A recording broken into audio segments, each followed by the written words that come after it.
everybody, welcome to episode 4 of Madoka Magica, which we are about to start dissecting. I'm Megan the Fangirl. And I'm the Bagel Ghost. And if you're enjoying the series, drop us an emoji with something magical in it. You decide what that means. I kind of hate this episode. I find this episode very infuriating because we start out with Kyosuke, Sayaka's crush, in the hospital, and Sayaka's coming to visit him, and the nurse is like, oh no, he's in physical therapy right now, so he's not here. And then we have the nurses talking about Sayaka. They like how she encourages Kyosuke. He's a saucy boy. Slipped into Ponyo mode there. It's so skay even in that one. And Sayaka is just sitting there thinking about her feelings and whether or not to make a wish on this kid's behalf. And, oh, would he even like me? Would he want the wish? Would he think he owes me if I make a wish for him? I'm horrible for wanting that. Yeah. And it's like, girl, have a flippin' conversation with the boy. He's right there in front of you. I cannot stand this Japanese mentality of, I like somebody, I have a feeling, I can never express it though. That's more like shy otaku shut-in though. Like you're too proud to be rejected. No, because the Japanese have the whole principle of the sevenfold fence of your heart, where you have your outgoing personality, you have your family personality, and then you have your secret personality that only you know. Okay.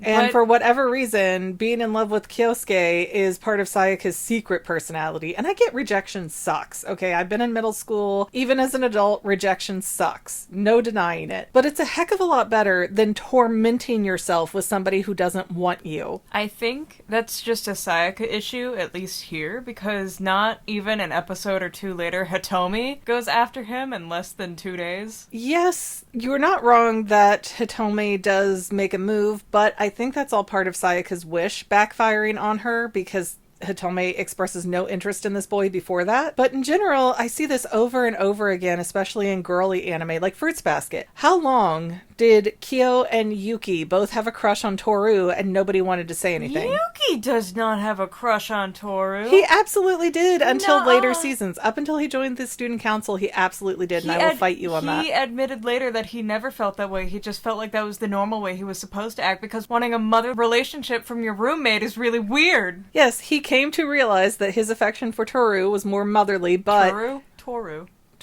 You know what? I'm not arguing with you about Fruits Baskets. I'm arguing with you about Madoka. Fine. Argue away. So that's our opening. Again, what a lovely, happy, perky show that we have here. Speaking of Madoka Magica, that is. Before the intro even starts, though, Kyosuke yells at Sayaka for bringing him a classical music disc, and he shatters his hand on it. No, that's later. Whoa, that was later? That's much later. Never mind. I'm a liar. So that's our cold opening. No jokes, no sentimentality, no recap. Just here, sit in this awkward middle school relationship that's not even a relationship. And now we're going to move on to the intro, which is the happiest, perkiest, most deceptive thing in history. And next, we move on to Madoka sitting at breakfast with her family, sobbing, like getting upset. I know she's upset and she cannot express it properly to her family, because how do you begin to explain it? But that egg was so realistic, I can't even. Yeah, it feels so real to me that her dad's sitting there going, oh, why are you crying? Do you not like your breakfast? That feels like such a boomer dad thing in my head, because I can remember being a kid and crying and sobbing because my father yelled at me, and he'd just like pause the TV at a certain point and go, what? Are you upset because you didn't pick what's on TV? What do you want to watch? Like, no, I'm upset because you're verbally abusive every chance you get. That your emotional regulation is yelling at me and throwing things. Let's hope your parents don't listen to Madoka Magica podcasts. You know what? My mother will sit there and gaslight me and say it didn't happen, but I lived through it, so I'm not listening to that crap. Huzzah.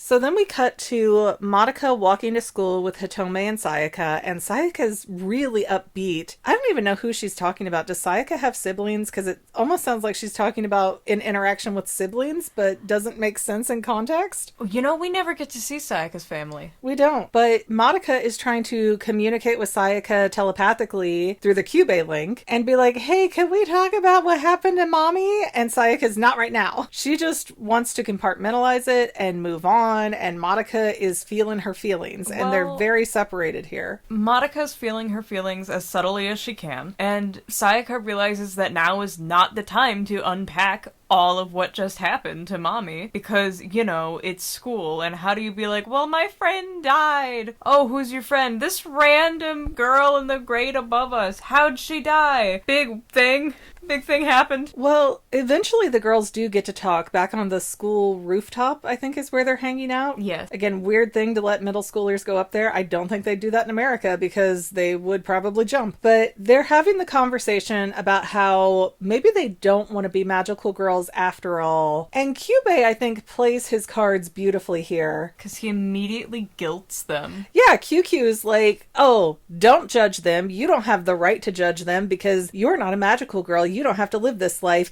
And I guess since you aren't going to be magical girls, then I need to go find somebody else who does want to wish. Bye! I'm off to find girls who want that wish more than you. Yeah, it's such a, hey, let me shame you on my way out the door. Mind you, Kyubey is this weird alien being who owes these girls nothing. He could just vanish at any given time. He does not have to sit there and give them an explanation, but he does because I think he wants to kind of emotionally trigger them. And it works. Then Madoka goes by herself over to Mommy's apartment, and I found this confusing because she knocked or rang or did something at the front door, and then she gets in a few seconds later. Who let her in? She probably had a key. Then why did she ring? Who was she expecting to be there, and why would she have a key to Mommy's apartment? Well, Mommy didn't have any family, so she's like, cool, if you need me, come get me. I might be taking a nap, whatever. I might be working on my cheesecake factory. I don't see that as realistic. Of here, have a just in case key. Haha. I do see it as realistic. I think Mommy's totally the type. She's literally a mother figure in the group.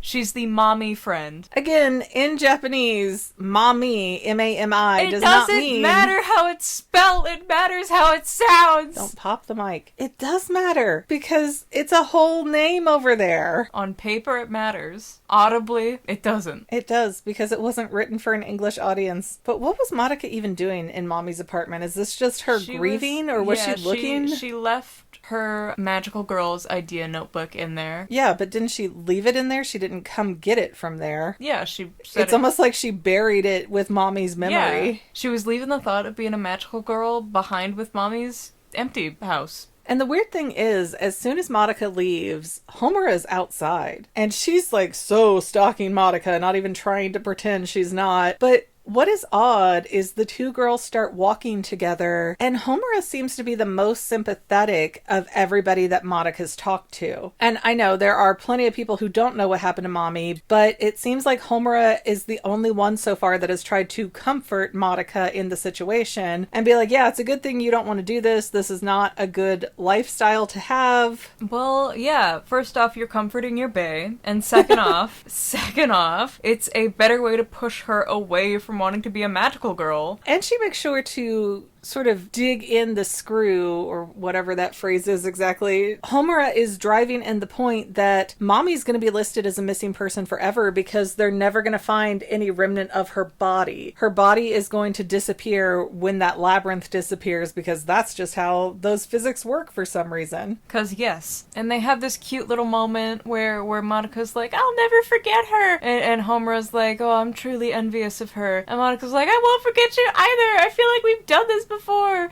And she's like, shut up. And when Homura walks away from Madoka, she also says something about kindness leading to greater tragedy. And then we very quietly cut over to a Sayaka scene, which again, just, oh my gosh, the way that they edit this and the cinematography is so well done. It's so on point. Little animation geek moment though. When Madoka and Homura were walking, they took the time to make the light not only flicker behind the fences and the buildings, but they also had the natural glare that it has. And it's darling. It's so hard to do that. Well, now that kindness leads to greater tragedy, we see Sayaka. She's in the hospital again with Kyosuke. And I guess Kyosuke just got bad news before she got there, and the doctors just told him his hand will never recover and he'll never play violin again, because that boy is lashing out all over Sayaka in some really red flag ways. Noticing how, like, quiet and distant he is with his little, I don't even know, not even MP3 player. Yeah, it's like it plays CDs, but there's no holder for the CD. Yeah. It's the oddest device. Weirdest thing. So Sayaka, noticing his quiet standoffishness with his little lollipop of a CD player, she's like, oh, well, I listen to classical music because of you. No one thinks I'm the classical music kind of girl, which is, you know, for a girl who carries around a bat almost everywhere. I would expect her to listen to punk rock, I'm not gonna lie. Yeah. Anyway, and he freaks out and he like slams his hand on the disc and he's like, I can't feel it anymore. Real emo stuff right there. Yeah, and Sayaka throws herself across him, I think to stop him from flailing. And, okay, this is where I have a problem with so many women in the media, because what's gonna happen is Sayaka's gonna pick this moment to make her wish with Kyubei to cure Kyosuke's hand, and thus she is in a magical girl contract. So he gets the reward, she gets the expense. She has to pay off the debt for the reward that he gets. But I think that's the lesson of Kyoko and Sayaka's story later on, is that you shouldn't make these life-changing decisions that you cannot recover from, you cannot return Unfortunately, you're right, but unfortunately the way it's presented is that, oh, this boy is discomforted. This boy cannot regulate his emotions. This boy is upset. And instead of making that boy deal with it, it's up to the girl nearest him to fix the problem for him. Even though it does sort of undercut itself later with how Sayaka's arc plays out, I feel like it doesn't do it directly enough for people to get like, yeah, this is a bad way to do things. Like, you should not be emotionally regulating the person you like. But we don't get into Kyosuke's behavior much in the show, but when Kyoko does eventually make her appearance, one of the first things she does is scold Sayaka for throwing away her life for some boy. But the problem is, we are conditioned as women to do that, to have to comfort men, to have to tell them how to exist, to have to fix all of their problems, or it's all on us and it's all our fault. Sayaka should not have been in a position to feel that way, and instead of having like a role model moment for other girls, she kind of just rewards his bad behavior. But she's not the role model of the girls. Mommy was. She doesn't have to be the role model to make a decent decision, though. And again, of all the times that Sayaka has gone back and forth of, should I make a wish on Kyosuke's behalf to fix his medical issues or should I not, she chose right then and there to, quote, fix him because he was having a tantrum. But that's the point. That's why Kyubei chose her, because she is kind of irrational and she makes harsh decisions fast. She's not thinking about it. She doesn't know. Mommy never found out and she was fine. If any of these girls sat down and thought anything through, and granted, they're probably too young for their brains to be developed enough to do that, but it just seems like, hey, how does this play out for Kyubei? And if anybody pulled at that thread, everything would unravel. Anyways, Madoka's off walking somewhere, and she sees Hitome off in the distance, and Hitome has some witch's kiss stamp on her neck. It looks like one of those tattoos that you get at Halloween where you put a little damp cloth over it. It looks really different than the other one we saw. And Hitome's attitude, really strange compared to the other witch kiss lady that we saw in the previous episode, where Hitome's like, oh, everything's wonderful. Follow me, Madoka. It's going to be so wonderful. It's the best. It's going to be wonderful. And it was a bunch of people locking themselves in this garage type place with a bucket full of chemicals that they were trying to make some concoction that I can only assume was going to be mustard gas to kill them all. Bleach and ammonia look very similar. They do. It is very deadly and toxic. My grandmother did it once when cleaning a toilet, knocked herself out, fell over, and then tried to tell me that swamp gas came out of the sewer and hit her in the face. Like a physical slap?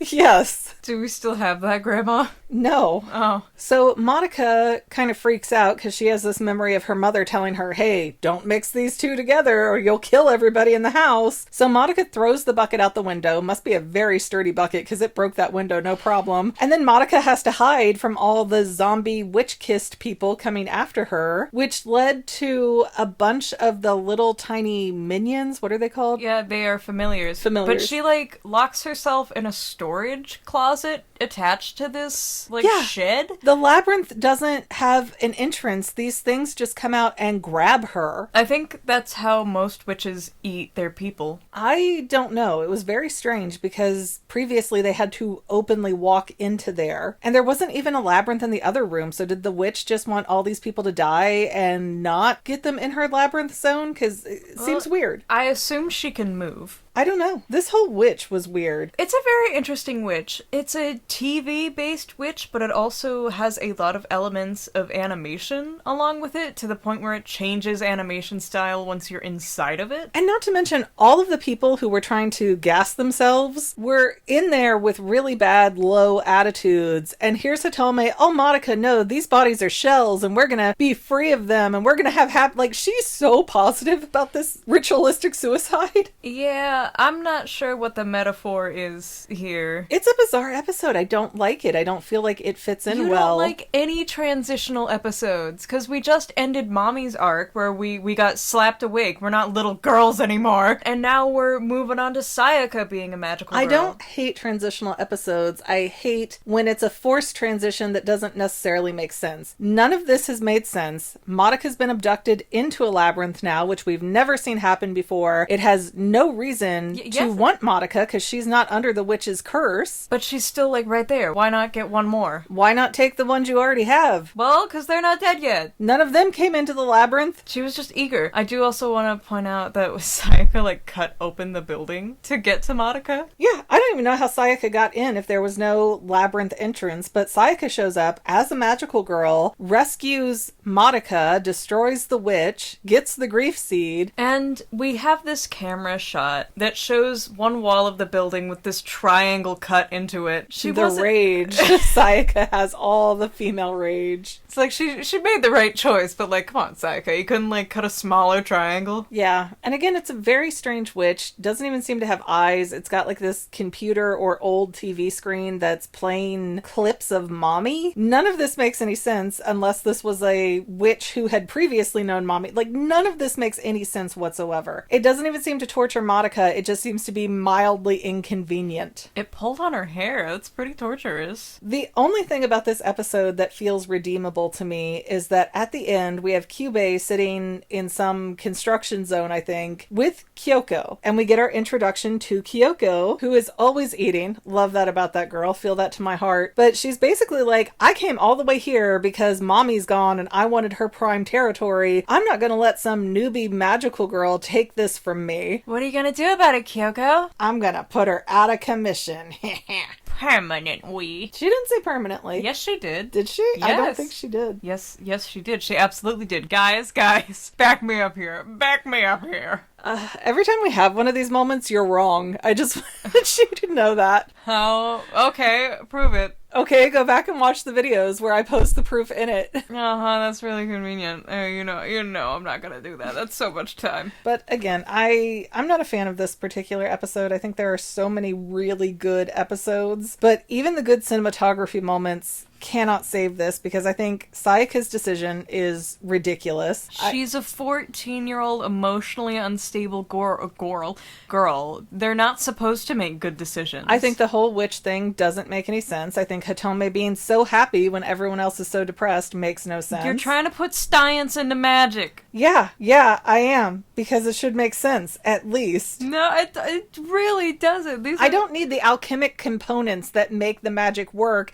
I just need it to consistently work as a plot point. It's just magic. And then, we have Kyoko wanting to unalive everybody she can for no real given reason other than, I want this territory. Girl, you came from some territory. What's the big deal? What is this problem? Well, once we get to her backstory, she'll explain it. No one's left in her town. There's no witches. I would buy into Kyoko's whole bit more if there were more than just her that showed up to take over the territory Mommy left behind. I feel like there's so many plot holes here, but I can't fix them all. And we've been talking for about 25 minutes now. Yeah, mostly arguing. I just really, at the end of the day, don't feel like Kyosuke did anything to deserve getting his hand repaired. Should have stayed crippled. Well, he was mildly upset and threw a giant tantrum, and yeah, it's not good news. Why should he take that news well? But you're lashing out at the one person who comes to see you. This is why nobody else comes to see you, Kyosuke, because you're a jerk. But I'm going to leave it at that unless you have anything else to add. No, this episode's pretty one note. All right, then please don't forget to like, subscribe, comment, and share. We also have paid channel memberships, which really super duper help us out. We should be getting into a new American animation show very shortly. You may be already seeing it before this episode, depending on how fast we put things together. Ha ha ha ha ha, it's not very fast over here.